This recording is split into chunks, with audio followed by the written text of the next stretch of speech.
नमस्कार, स्वागत है आपका मेरे चैनल द नॉलेज शेल पर। आज हम जानेंगे कि बेली बटन जो हमारी नाभि होती है, इसका कनेक्शन हमारे शरीर से, हमारी बॉडी से, हमारे दिमाग से, हमारे ब्लड सर्कुलेशन से, हमारे काम से कैसे है। तो ये बहुत प्राचीन नुस्खा है कि नाभि पर तेल लगाने के क्या क्या फ़ायदे हैं।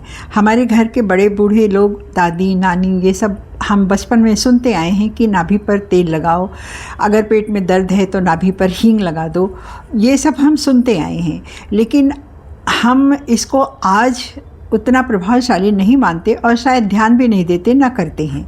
लेकिन आज का विज्ञान कहता है कि नाभि पर तेल लगाने के कई फ़ायदे हैं। हम जानते हैं कि क्या क्या फ़ायदे हैं।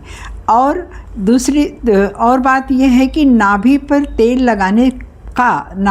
लगाने से हमारी पाचन क्रिया पर कैसे असर पड़ता है, हमारे दिमाग पर कैसे असर पड़ता है, और इससे और क्या लाभ होते हैं हम ये भी जानेंगे। हमारी त्वचा जो है वो चमकदार होती है, पाचन क्रिया ठीक होती है, हमारा दिमाग काम में रहता है, शांत रहता है और स्वस्थ रहता है। हम टेंशन फ्री भी रहते हैं इससे, और हमारा दिमाग भी तेज होता है। क्योंकि इसका कारण क्या होता है? इसका कारण ये होता है कि हमारी जो नाभि है, इसकी संरचना एक ट्यूब जैसी तो है ही, लेकिन इसका कनेक्शन हमारे दिमाग से भी है, हमारी पाचन क्रिया से है, हमारे ब्लड सर्कुलेशन से है। वो ऐसे है क्योंकि ये जो नाभि है ये हमारी बॉडी का दरवाज़ा है। इस दरवाजे से जितनी नर्व्स जाती हैं, जब हम नाभि पर ऑयल मसाज करते हैं तो उन सबों को पोषण मिलता है, उन नर्व्स को पोषण मिलता है, और इस तरह से जो हमारा सर्कुलेशन ठीक होता है, हमारा दिमाग भी काम में आता है और पाचन क्रिया भी हमारी ठीक होती है। नाभि में तेल लगाने से जिसको गैस के संबंधी जिसको विकार होते हैं, उसमें भी उसको आराम मिलता है। इसकी वजह यही है कि हमारी कई सारी नर्व्स जो हैं नाभि से आकर के ही मिलती हैं। नाभि का हम सब ने जानते हैं, नाभि नाल जो होती है, जो ट्यूब जैसी इसकी संरचना है नाभि की, हमारी नाभि नाल की, वो बच्चे से भी जुड़ी होती है। बच्चे का जीवन उसी नाभि नाल के जुड़े होने से ही पलता है। बच्चे को जो शुरुआत में बच्चे को सांस लेना नहीं आता, बच्चे को कुछ खाना नहीं आता, और भी जितनी भी शरीर की जो क्रियाएं होती हैं वो सब बच्चा नहीं जानता। गर्भावस्था में बच्चा उसको नहीं जानता। धीरे धीरे वो एक जीव जब बनता है तो वो उसका पालन कहाँ से मिलता है?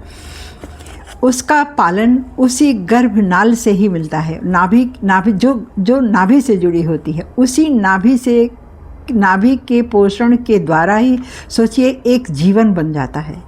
तो इतनी इम्पॉर्टेंट है हमारी नाभि।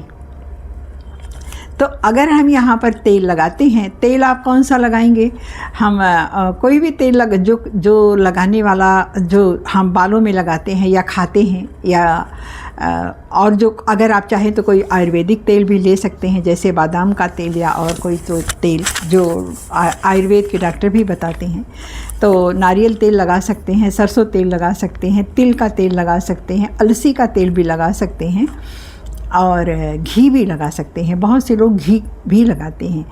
तो इससे हमारा ब्लड सर्कुलेशन ठीक होता है, स्ट्रेस कम होता है, और जो ब्लड सर्कुलेशन ठीक होता है, स्ट्रेस ठीक होता है, पाचन क्रिया भी हमारी ठीक होती है।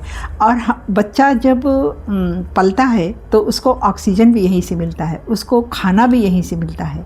लेकिन और बच्चे की वेस्ट जो होती है वो भी इसी नाल से हमारे शरीर में आ जाता है और फिर वो बाहर होता है। ये सोचिए कि कितनी अद्भुत बात है ये हमारी नाभि नाल की। तो नाभि के बारे में हम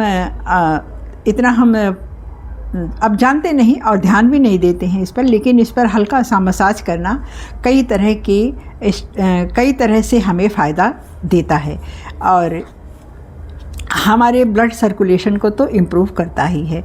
आयुर्वेद तो ये बहुत पहले से कहता आ रहा है, हम सुनते ही आ रहे हैं कि नाभि पर तेल लगाना चाहिए, लेकिन लगातार अगर हम 1 महीना तक लगाते हैं तो इससे हमारी त्वचा जो होती है वो भी चमकदार हो जाती है। सबसे ज़्यादा असर इसका दिमाग पर पड़ता है और स्किन पर पड़ता है, डाइजेशन पर भी पड़ता है इसका असर, इसमें कोई दो राय नहीं है। आप लगा कर आप देखिए, आप फील करेंगे कि इसका असर पड़ता है। गर्मियों में जब हमारे होंठ फट जाया करते थे, ये जब हवा तेज़ चलती है तो पपड़ी सी जम जाती है होठों पर, तो दादी नानी कहती थी कि नाभि पे तेल लगा लो, ये ठीक हो जाएगा, और ये ठीक हो जाता था। ये मेरा अपना अनुभव है। तो इस तरह से नाभि नाल पर हम अगर इस पर ध्यान देते हैं तो हमारी कई तरह की परेशानियां कम होती हैं और ये हम ठीक रहते हैं। तो इतना सुनने के लिए, इतना साथ देने के लिए आप सबका धन्यवाद। लाइक कीजिएगा और कोई क्वेश्चन हो तो ज़रूर पूछिएगा। धन्यवाद।